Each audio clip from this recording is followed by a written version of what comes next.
Hi everyone, welcome to THT, and today we are going to talk about Boba Control.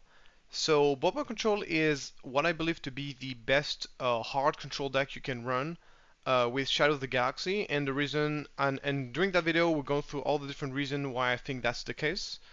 Also explain you everything there is to know about how I run the deck, what is the different card choices, as well as the card that I've decided to not run in this deck. So without further ado, let's dig into the basic of the deck. This is pretty much what you would say is a hard control deck, a deck that is going to try to slow down the game as much as possible, plays a lot of removal to make sure the game goes very long, and will win the game either with some very powerful late game card like Avengers or Supreme Leader Snoke, or simply by value fatigue, just outvaluing the opponent, and sometimes use vigilance as a way to mill out the opponent in order to prevent that player from drawing any more cards and dealing damage to the opponent at the same time. So basically the mill win condition. So that's kind of like the three main win conditions we're going to go through.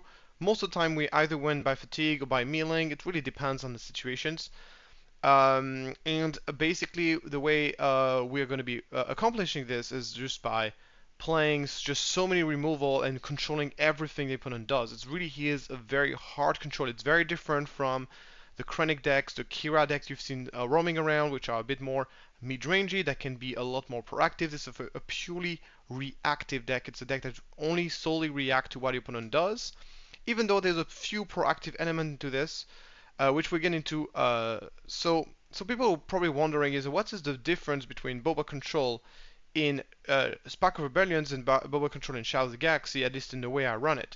It's like people been running Boba Blue in Spark of Rebellion as well, but they were running a much more proactive version, a deck that could potentially take on the aggressor role because he was playing Fed Fire Spray in it, which makes a huge difference. It makes it so the decks could basically pivot to an aggro deck and kind of like put the pressure on the opponent and end the game very quickly if you wanted to. This deck, as you can see, is much closer to what you would see from the previous like Iden blue decks or even the Vader deck, which is a lot more defensive, and it doesn't really want to take up the aggression, even though it is capable of doing that, but only when it's completely kind of controlled the board states. So it is quite of a different deck. I've decided to orient the deck a lot more controlly than some of the players and some of the other people have decided to do, and I'll explain why in this video. But first of all, first big question is, why do we play Boba Fett as a control leader? And so for that, I'm going to show you, of course, the Boba Fett as the leader, even though you probably already know what he does. So there's basically two reasons why we want to run Boba Fett as the leader. The first reason is because we want to run yellow, blue, black as a color combination, because there's been a lot of great addition in Shadows of the Galaxy of cunning. There's a lot of great cunning cards that control decks want to be playing.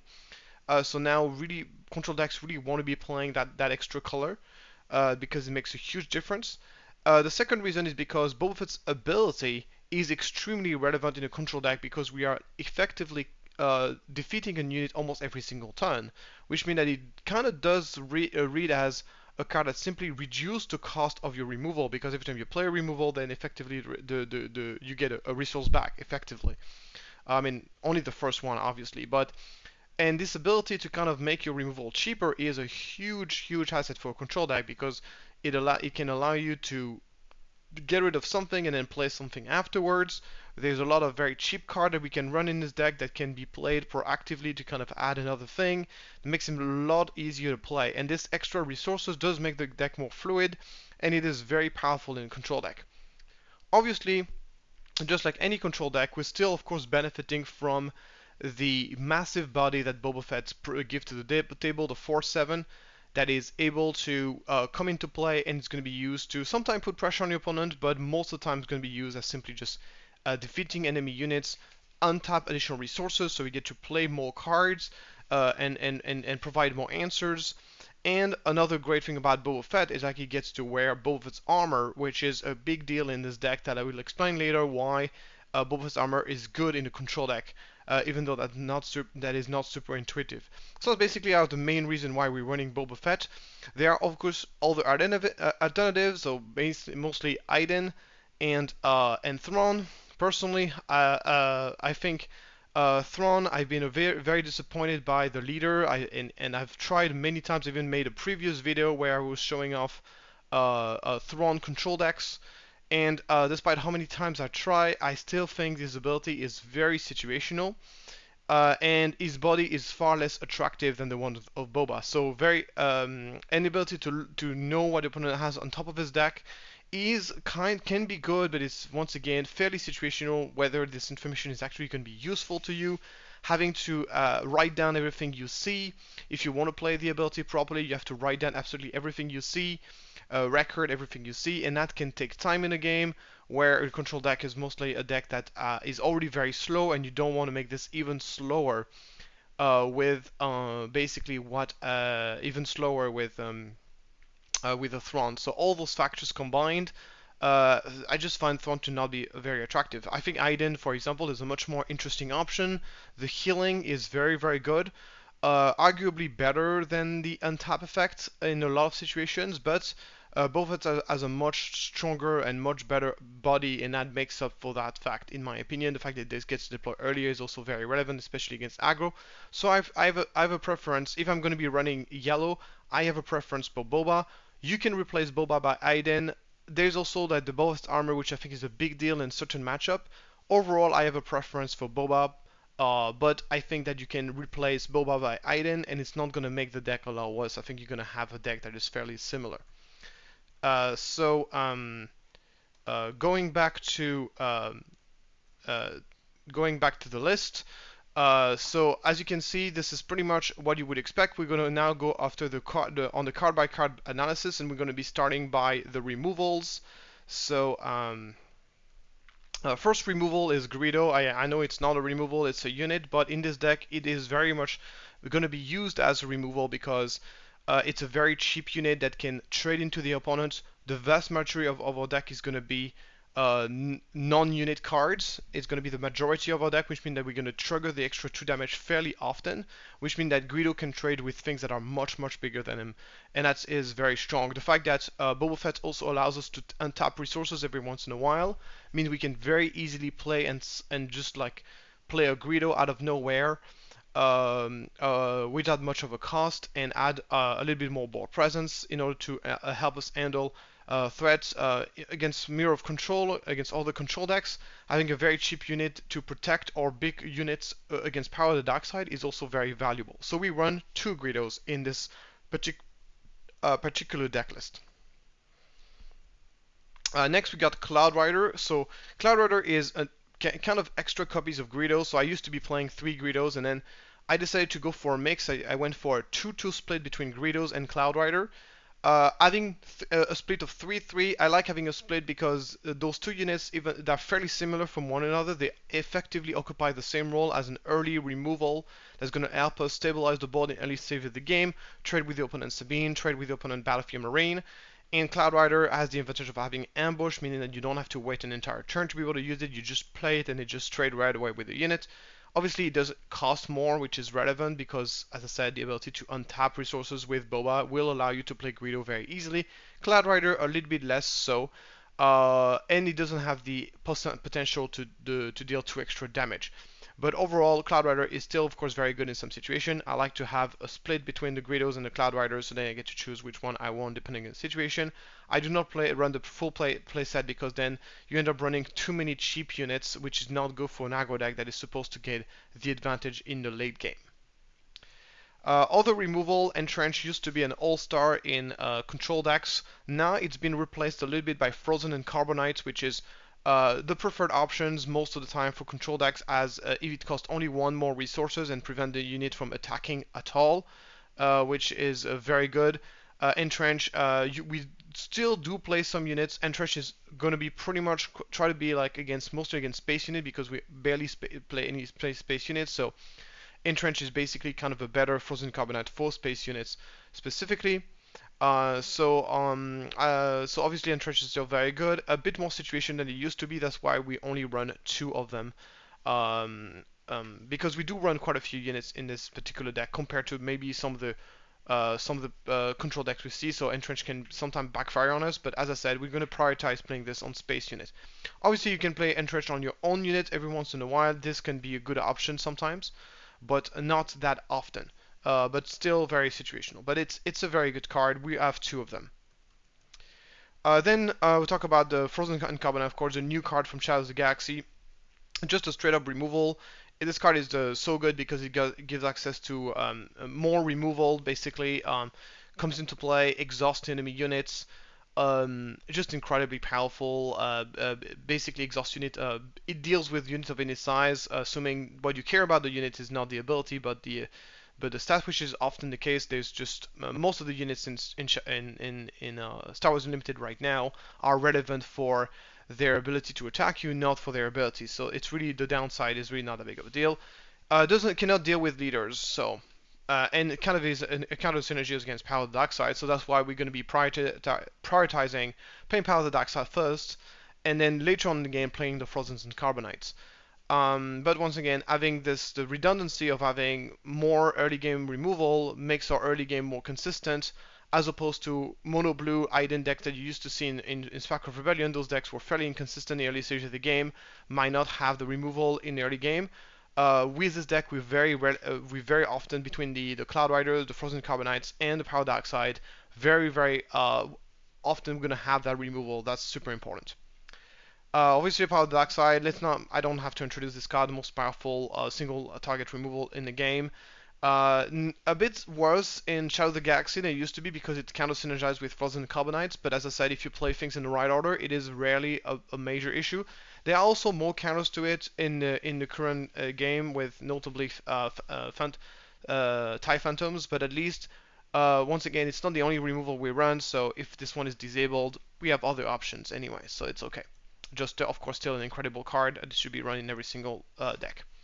Then we got Syndicate Lackeys as another option for removal. Comes a little bit later in the game. Advantage of Syndicate Lackeys are the ability, of course, to kill something and leave the body on the board that can then further be used to kill another unit later on, or put even a little bit of pressure. Why Syndicate Lackeys is so good in the current meta? So we run 3 Syndicate Lackeys. Why is it so good in current meta? Simply because most of the powerful cards in the game right now have a 3/5 or 2/5 stat line.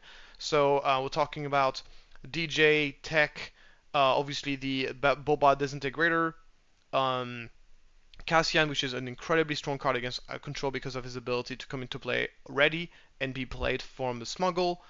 And obviously we have what else?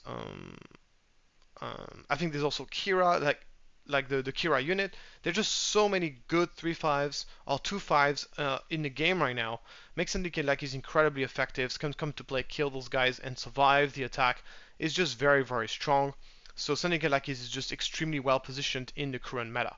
And in my opinion, the strong reason to be playing yellow for a control deck. Very good against Sabine Leader as well, forgot to mention.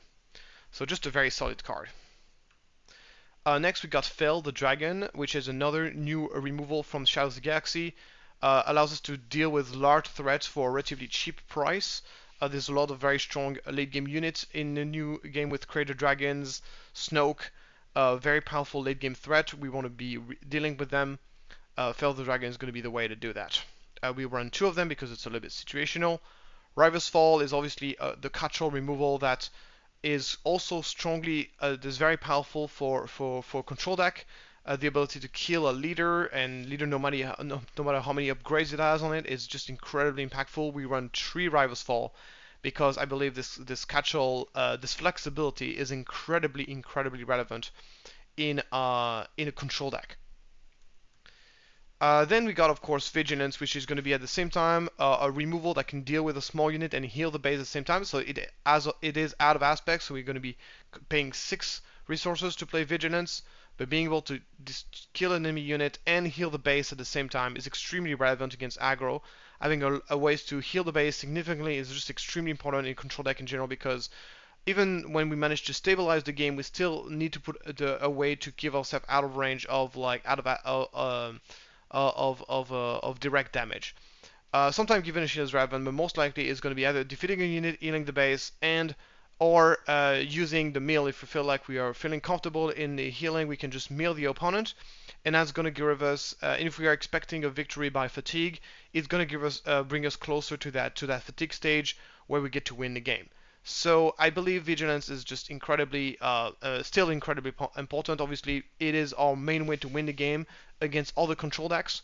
If we're going against another hard control, vigilance win condition is going to be our primary way to win the game. So incredibly relevant. It is the card that made hard control possible in Spark of Rebellion, and we still need that card in Shadow of the Galaxy. Of course, Super Laser Blast, the other most important card of the deck that allows us to obviously reset the board completely. Very important, not only just to reset the board, or even removing units that have entrench on them, or frozen carbonite, so then it makes it makes our powder dark sides and our Avengers are more impactful as well. Just the ultimate stabilizer for the deck. That's still, of course, absolutely mandatory for this kind of deck, obviously. Obviously, Tech Down is going to be another spot removal that we're going to need, 3 of them. It just kills most of the things that, most of the mid-range card that we're afraid of. It's just extremely flexible and obviously a standard for this deck.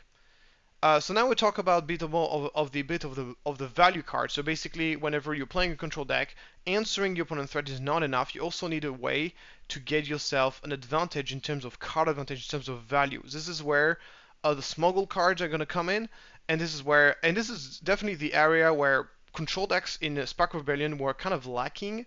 And Shadow of the Galaxy gave us a lot more tools to give ourselves a good amount of value. So smuggle cards are effectively kind of value cards because they allow you to play card. Instead of playing card from your hand, you're playing from your resource row, which means that you are effectively drawing a card as you're playing the card. So I'm playing 5 for Tobias, I've effectively got a 4-5, and because I played this card from my resource row and that resource got replaced, I effectively kind of drawn a card, which is very effective.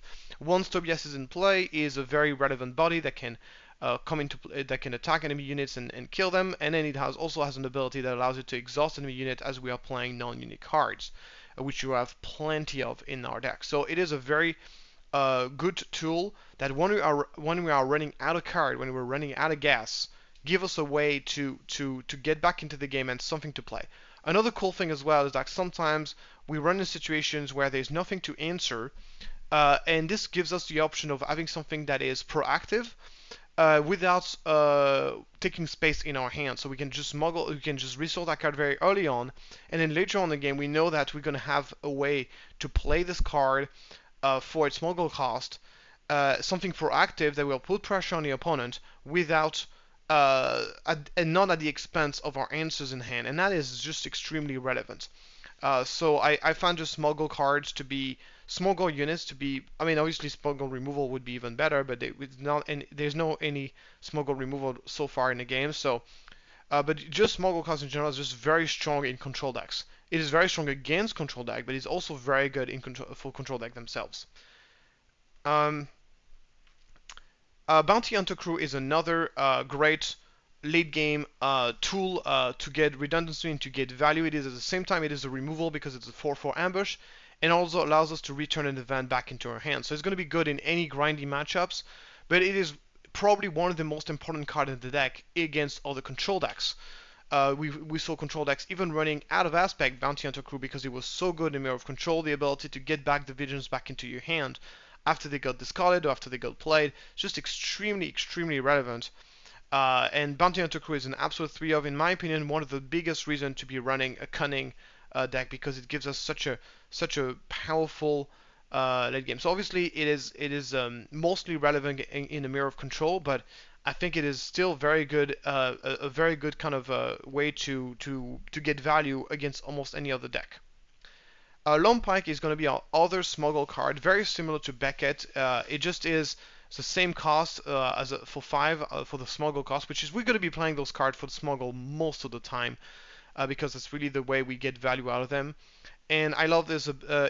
I find him a bit better than Beckett because he got an extra HP. And the ability is very relevant because giving a shield to an enemy unit, we don't really care too much about this most of the time because we have removal to usually ignore enemy shields.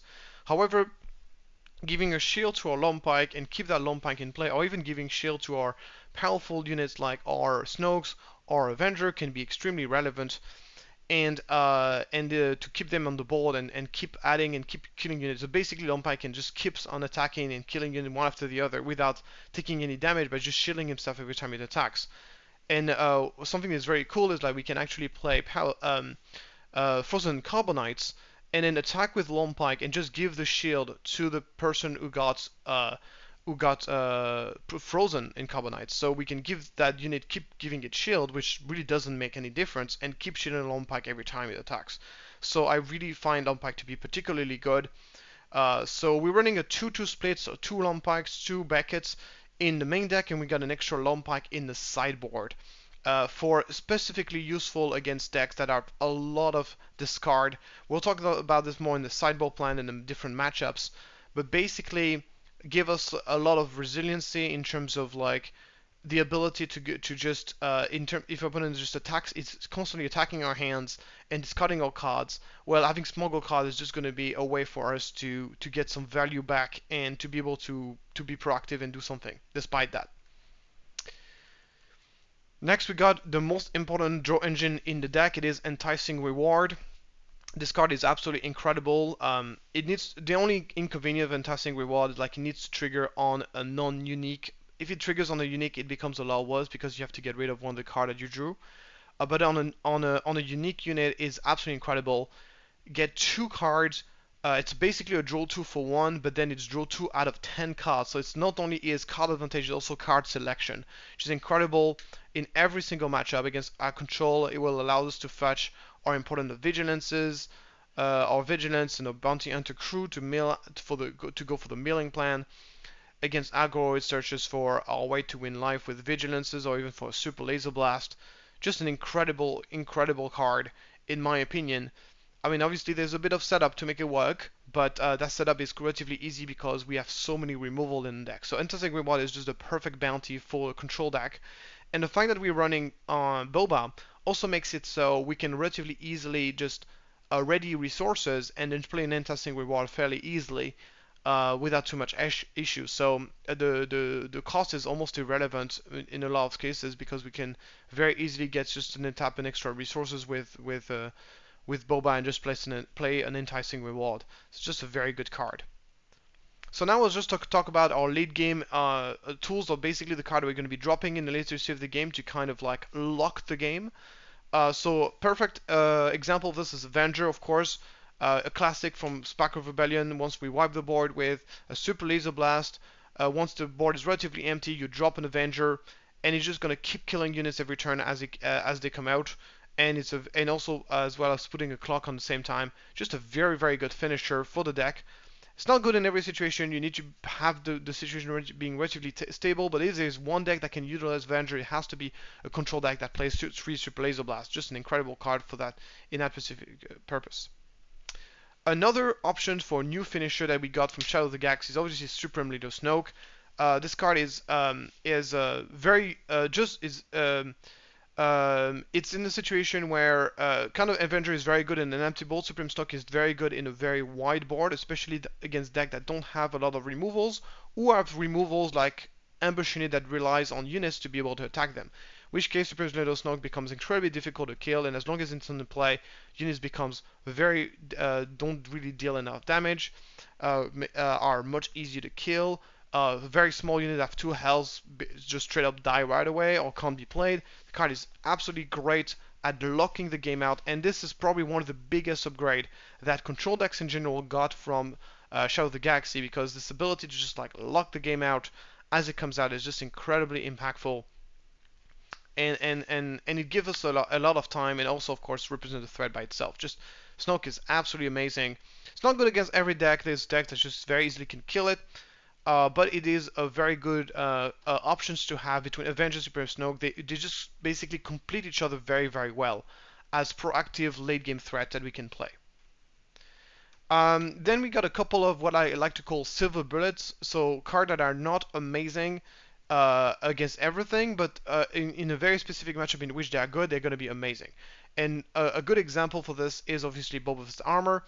Boba's armor is, in my opinion, one of the biggest reasons to be playing Boba. control is Boba Fett's is armor on Boba Fett is makes basically Boba Fett against certain decks it makes it almost invincible. And it makes it almost invincible, makes of course Boba Fett very much a threat that can kill much larger things. It's much harder to get rid of. And what I love about Boba Fett's armor is that it is specifically helpful in matchup that used to be pretty bad. So for example, you're running against a Vader control deck, boss control. Those matchups were pretty bad. Han is a terrible matchup. Han green, Han yellow, both of matchups very very bad for us. Boba Fett's armor is amazing against those decks. So Boba Fett's armor, I think one of the primary reasons to be running Boba Fett's armor is that Boba Fett's armor is a huge asset against Han. And Han is one of the worst matchups for hard control in general. And this is my opinion for the reason why you should be running Boba Fett's armor. Obviously, fairly situational call, that's why we only run 2, but very impactful in those specific matchups. Then we got top target, which is our silver bullet against aggro deck. I mean, obviously it is a healing card. It can heal up to 6 damage at once. For a card that only costs 1, this is the most amount of healing that you can ever get out of a card if we ignore redemption. It's very cheap. The bounty is very easy to trigger. Still useful even if you put it on a non-unique unit. Still heals for 4, which is not bad at all. So it is going to be, of course, always to put ourselves out of danger from the card for a cause, I believe in that kind of thing.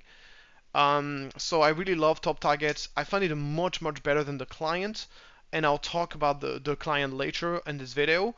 But yeah, top target is going to be, of course, a way to heal ourselves out of danger against aggro. And last silver bullet is obviously Bazine. Bazine Nettle is simply an amazing card in a mirror match against other hard control decks. Allows us to get rid of the opponent vigilance. The fact that it can be smuggled makes the cards just so good because you can just play it. It doesn't even cost you a card to play it. Get rid, of course, of the bounty hunter crew, the enemy vigilance. Absolutely incredible in all those aspects. And in my opinion, Bazine, bounty hunter crew already that was the case before, but basically bounty hunter crew and Bazine is the reason why I think that if you're running a hard control deck that doesn't run yellow and you run against someone who plays Bazine and Bounty Hunter Crew, you can basically just give up. You don't even need to play the game. Like I'm dead serious, by the way. Like you can just literally just concede because there's no way you're gonna be able to fight just with your 3 villains against, even if you're running like Search Your Feelings or and a bunch of restock, there's no way you're going to be able to fight against someone who has Bazine and a Bounty Hunter Crew. It's just going to get rid of your vigilances, is going to get back his own vigilances, is just going to discard you to death, and there's nothing you're going to be able to do because you cannot attack his hand. Like he's going to have 3 vigilances in his hand, there's nothing you can do about it. So it's just going to be incredibly difficult for you. So that is by itself is a huge value, but obviously Bazine is useful in other matchups. I find it very good. I find it pretty good against Boba as you reach certain stage of the game. Can remove the cunnings, can remove some of the key cards that makes this deck so much more powerful. Can remove enemy ramps in the rest of the game. Very good against certain threat that can be very difficult to deal with, like get rid of Crate Dragon. Let's just save the game. If you time it correctly, this card can be incredible. So. Bazine is very strong. I have 2 in the main deck, 1 in sideboard. 1 copy of restock. This is obviously just in case. Sometimes we run in situations where games go very long, and the restock basically being able to restock itself can actually target itself. So you can play restock, put the 4 cards back into your deck, and you put the restock back. So basically you can never get milled that way. And this allows you to go into an infinite loop. I mean, you can never be milled unless your opponent runs specific mill card and mills the right timing. So restock obviously an incredibly useful card just as a one-of against control deck. Just having 1 copy of restock in your deck just makes the hard control mirror so much better. But it's also a card that can be useful in some other situations. So it's very situational. That's why we only run 1. But I think it's a very good card. So this is basically kind of like the complete overview of the deck. So we're gonna, yep. And now we're going to go through a couple of mulligans to see how it goes. So this is an example of a hand. This hand is pretty bad. Unless you're playing against hard control, this hand is a mulligan. Yes, you get a Greedo, but then that's basically it. The rest of the hand, you got nothing to do. It's just too risky. So I would mulligan a hand like that. Okay, so this hand is also not great. If this was a second mulligan, I mean, you got an entrench to take control of the opponent, but you're going to need to draw something very good to be able to get back. Once again, it's a very good hand against hard control, but pretty much bad against everything else. I think it's okay because you got the entrench to kind of survive the early game, and you're fairly likely to draw something relevant later on. But yeah, I wouldn't feel super comfortable having a hand like this. Okay, so this hand is actually pretty good. We're going to be resourcing the Bazine and probably the Bounty Hunter crew. We have a removal for the turn 2. Something you do very often in hard control is that you actually skip your turn 1, you take the initiative, and then you use your first removal to get rid of the enemy units that was played. So here we got this Frozen Carbonite that can do that, and then on turn after we got a takedown, then on turn after we're very likely to draw something relevant, and we got our super late game condition that's powerful. We got a Rival's Fall, which is kind of casual removal. We got Bazine that can be played. If there's nothing get played, we can just smuggle the Bazine just to see what your opponent has in hand. That's a very good hand. Okay, how about this? This is a very good hand. So we can basically smuggle the Lompai. If it's against an aggro deck, we can smuggle the Lompike, smuggle the Bounty Hunter, and then we can resource Lompike, Bounty Hunter crew. Turn 1, put a top target. Turn 2, power the dark side. Turn 3, take down. Then turn 4 we can smuggle the Lone Pike or play something else, and then later on we got Vigilance to heal again, which is very strong. Yeah, okay, so this hand is decent. We got a turn 1 Greedo. I think this hand is, you feel pretty comfortable with a hand like this if you're running against a deck that is mostly focused on ground, because you got mostly ground removal, but against space, you're going to feel a bit better, worse. So it really depends on the matchup. It's a very matchup dependent hand. And one last hand just for the fun. So, okay, this is a decent hand. We got some early removal. We got Super Laser Blast. Always feels nice to have one. We can restore Super Snoke and the Rival's Fall. And we got 2 early removal. Not the best hand in the world, but this is definitely a keepable hand because you got early removal. You're not gonna need, and then you can just you put a bunch of Frozen Carbonites Entrench, and then you can just wipe it all away with Super Laser Blast. So now we're going to go through a couple of cards that I think are strong considerations for control, but I decided to not include in this deck. The first one is Devotion. Devotion gives you like this kind of recursive healing that can be very valuable in a control deck. With that being said, it does require you to have a unit on play to be able to play that.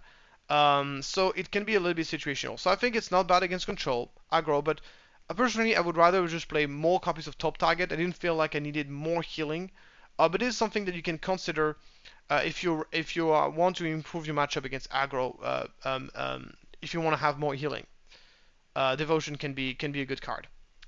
Then you got Dr. Pershing. So I've played a lot of Dr. Pershing, and I came around with this card. I think that to realize how weak this card is, you just need to count the amount of card that this card draws you on average. And on average, this card drew me about 1 card on average. And that's not good. That is not good enough. In order to make enough value of the Dr. Pershing, I think you need to draw at least 2 cards. If you draw at least 2 cards and then you force an attack on Pershing, you feel pretty happy about this. But it does not happen very often, unfortunately. So I've been let down by Dr. Pershing. The fact that it doesn't draw you the card right away is also kind of a bummer. The fact that it gives your opponent basically the fact that it gives the opponent like easy target for removals, that while removals are supposed to be kind of useless against control, all that factors combined makes Dr. Pershing to not be that great of a card from my experience. Obviously there's going to be a situation where it's going to be very good. My main issue with the card is like it's mostly an anti-control card, like it's mostly a card that you want to play against grinding matchups, and grinding matchup will have tons of removals to get rid of it. And it's not going to cost them a lot of resources to dedicate a removal to get rid of it. And one of the value of control deck is to basically invalidate a lot of the removal that your opponent is going to be playing throughout the game. And Dr. Pershing basically gives purpose to those removals that otherwise would not have any purpose. So yeah, it just doesn't work well in my opinion. And there's plenty of other ways to make value. As I said earlier, the smuggle cards are just far better in my opinion, and so are the bounties like and the bounties that draws to.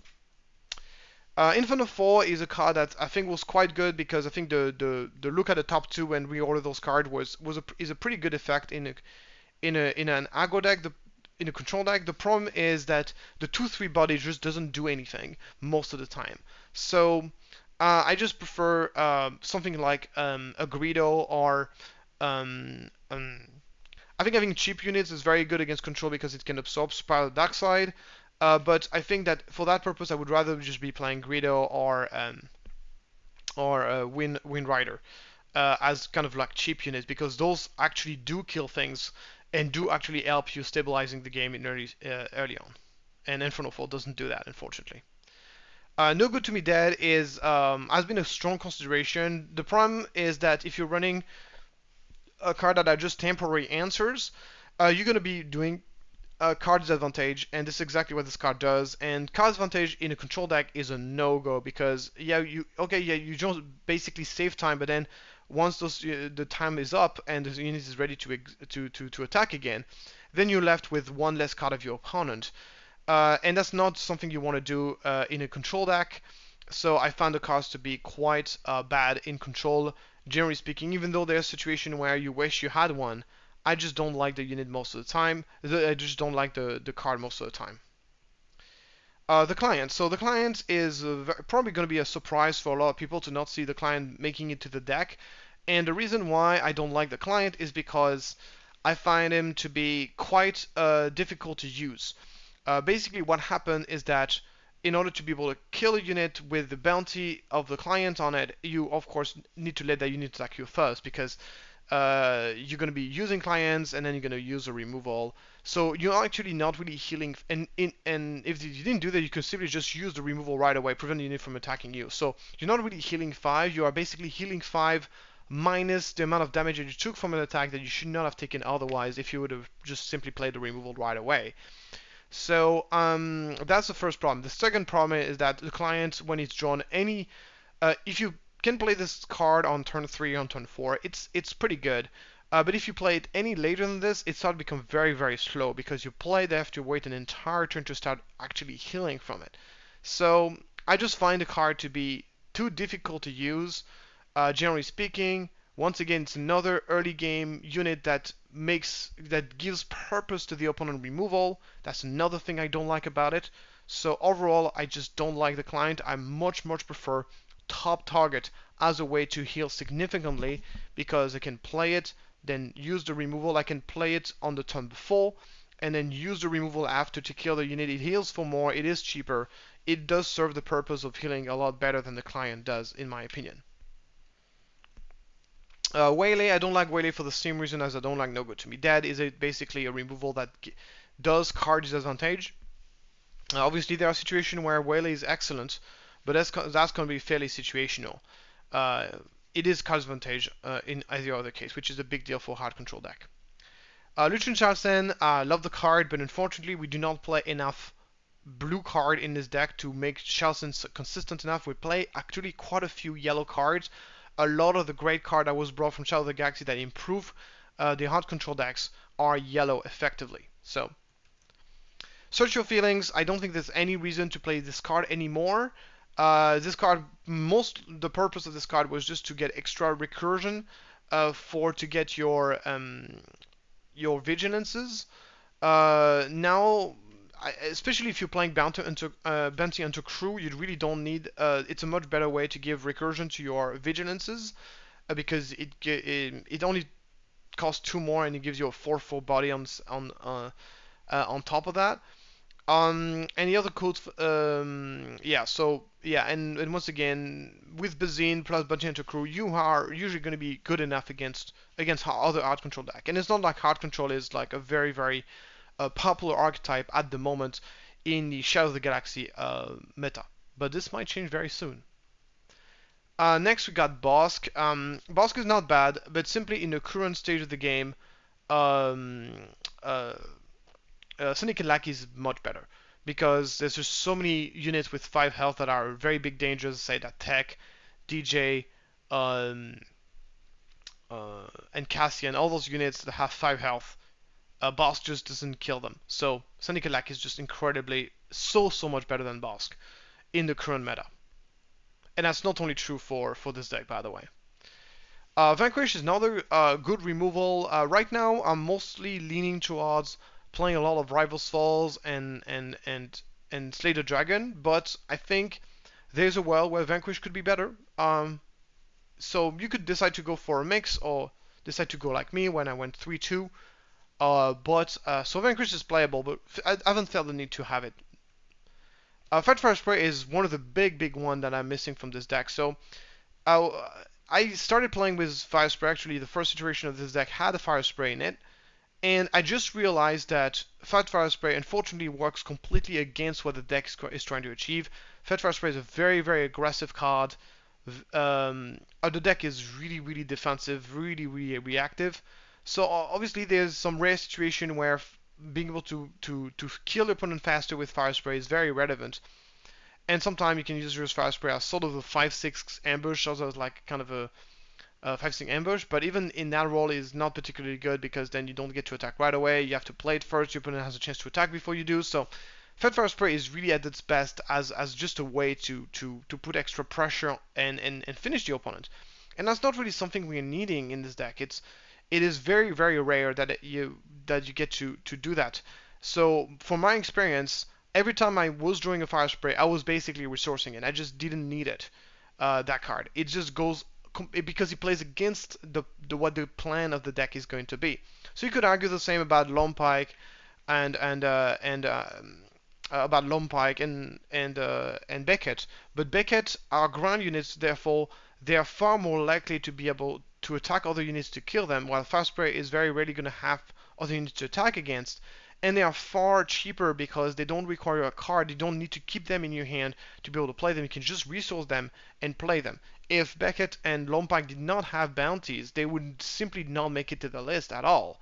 While Fire Spray doesn't have that. So it's okay to be able to play proactive units in the deck, but then if you're playing a hard control deck, ideally you want those units to not take space in your hand. You want to have space in your hand for your answers, not for your proactive cards. And that's it for the deck list. So overall, what do I think about the deck? I think the deck is incredibly powerful, but it has a few weaknesses. So overall, my opinion is that now that the meta is a little bit more figured out, it is a lot easier to build a deck that answers specifically what the meta does. And I think, for example, Boba Fett's armor is a very good example for this. I believe that hard control in general got a lot of tools from Shadow of the Galaxy. Actually, in this deck, I believe there's more Shadow of the Galaxy card in this deck than there's Spark Rebellion cards, which I think is self-explanatory on how much tools this deck had with the new expansion. With that being said, all the decks also got tremendous amount of help against control strategy. Of course, Bazine, of course, the DJ tech combo is incredibly powerful. Cassian and Smuggle cards in general very good against aggro. So kind of my overall process it was a very difficult for me to figure out in where was control in this new meta, because at the same time this deck got a lot of tools, but also all the other decks also got a lot of tools. But I believe that there's a few answers that really help, and which brings me to my next point of this video is going to be, of course, the sideboard plan. So now the meta is a lot more figured out, we can come back into we can come back to what I like about deck building is figuring out exactly what we are doing in terms of sideboard. So this is currently my sideboard plan against aggro. So basically the Sabine, mostly Sabine, let's be honest. Sabine is mostly the aggro deck you're going to be running against. And as you can see, we are running a lot of sideboard cards in this specific matchup because it is, in my opinion, one of the worst matchups for hard control. It has become a lot worse because Cassian a lot more recursive. The Poe Damron records have been very strong as well. So what do we want against aggro? So against aggro, we want to have more answers in the early stage of the game. That's why we're running extra copies of Greedo and Cloud Rider. So we got all three Cloud Riders, all three Greedos in the early stage of the game. We are much more capable of answering, especially on the ground, of enemy units. That is going to be super beneficial. Even later on in the game, be able to kill something and play a Greedo at the same time, and then Greedo can then attack into a Cassian, potentially kill that Cassian with the ability. That is just so incredibly useful. Uh, for that, we got Make an Opening. Make an Opening is mostly for the Boba matchup, but it still is a good card against aggro. Kill something, heal it at the same time. Incredible. Evacuate is a card that I've been fairly disappointed about. It's a card that I used to absolutely. I was like, this card is going to be so good in control, and because it's kind of a cheaper super laser blast. But once again, same issue as Waylay and No Good to Be Dead. The card disadvantage that it provokes is just very annoying. The fact that it doesn't work on leaders is it's sometimes an upside, but most of the time it's a downside. So Evacuate has basically disappointed me a lot as I run it, but I still believe there are a few matchups where it's very good. It's, for example, extremely good against the Tarkin deck. It's very good against the Swarm, the New Han Green Swarm deck. Very good against that.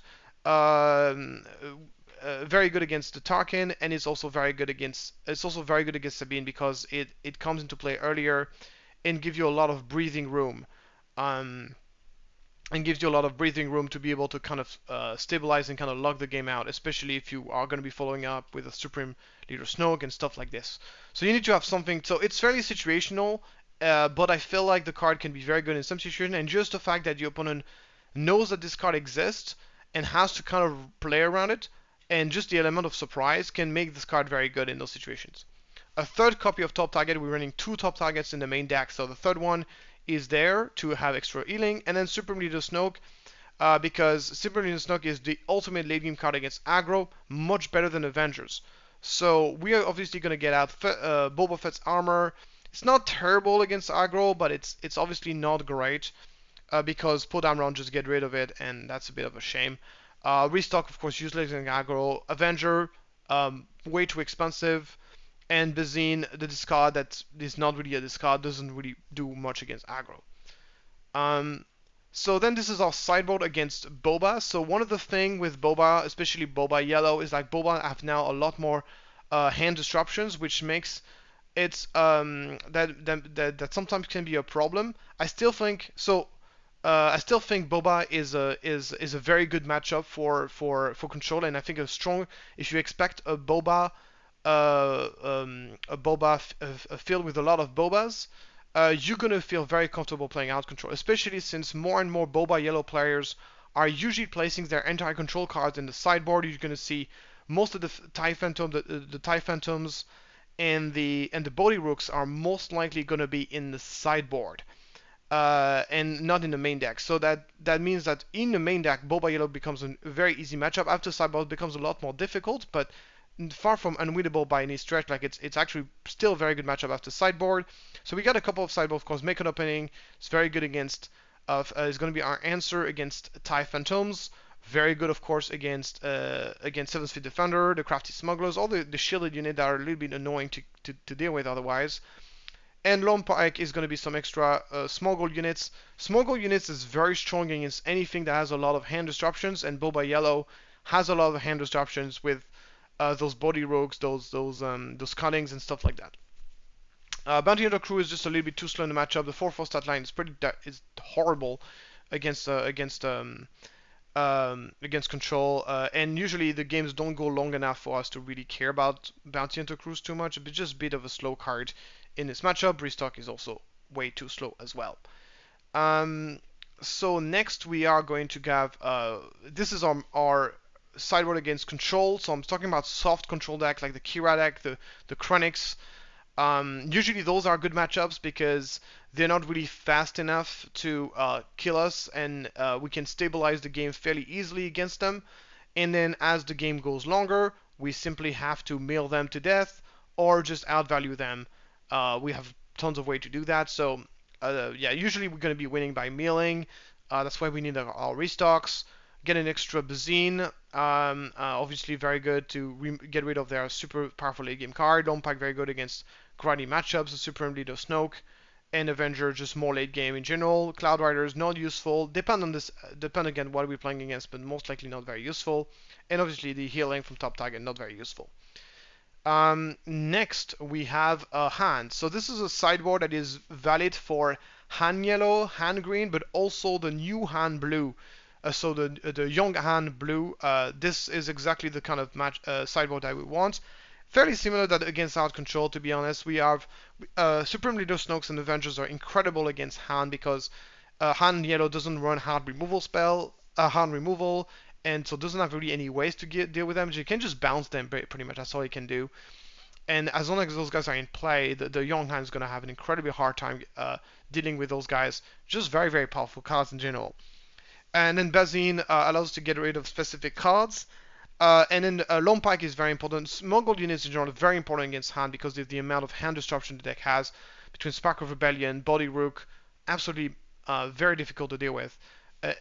So overall, Hold An is a pretty bad matchup because of the amount of hand disruption that the deck has, and it's able to basically put a pressure on. There's just so many good tech, like the tech DJ tech combo is incredibly powerful against control.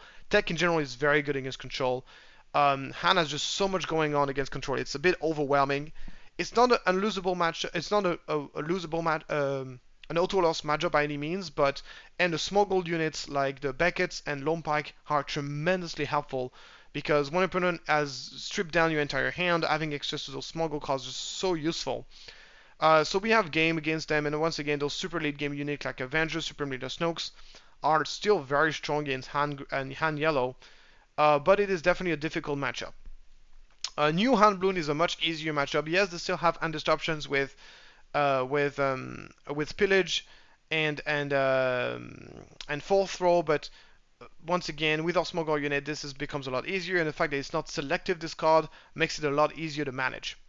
As far as things we don't like, top target is okay but not amazing. Restock is the games just don't go that long, and the Cloud Rider. Either Cloud Rider, you take out Cloud Rider or Greedo, it depends on what your opponent plays.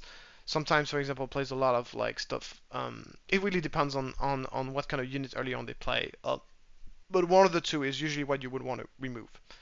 And then obviously against hard control. So hard control is a very good matchup, because we have so much going on between the Bazine and the Bounty Hunter crew. But it really depends, of course. If we are playing against another hard control that plays the same color combination, then obviously it's going to be pretty even. If you are running in something that is double blue or blue-red, then it's going to be super easy. So in this case, remove top targets, Boba Fett's armor, put the Lone Pike, the Bazine, the Supreme Leader Snoke, and the Avengers. So we basically have, I would say, a part of the sideboard which is an anti-aggro sideboard, and then the other part of the sideboard is just very much is just anti-value, generally like anti-grindy matchup kind of package.